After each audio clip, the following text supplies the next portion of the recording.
Tachiv Shanonnen, Ananan Sikim, Jebemti Matter, Eufoduetu Amei, Hetzberfikerei.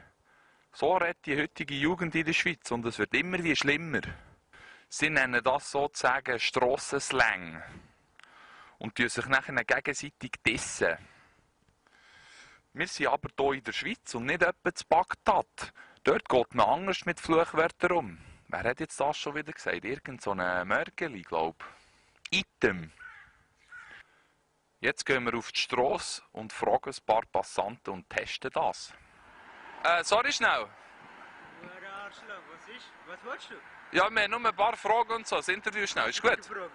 Ja, nur ein paar so. Schwarz bekommst du mir nur noch Fragen? Ja, komm, das geht wirklich nur schnell. Also, erzähl. Also, was kannst du für ausländische Fluchwörter? Sikter Peder, Dachinonen Pug.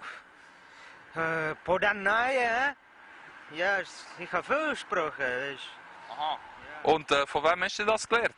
Ja, von meinem Kollegen, von meinem Vater, sein Kollege, weißt du. Einmal hat mein Vater mir geschlagen, nachher ist sein Kollege gekommen.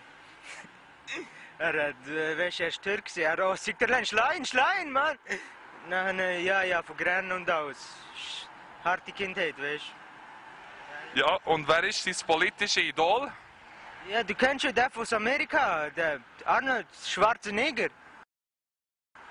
Er ist schon cool, weißt du. Aha. Kann der denn auch so fluchen wie du? Sicher nicht, schau mich an, Mann. Niemand kann so gut wie ich. Oder?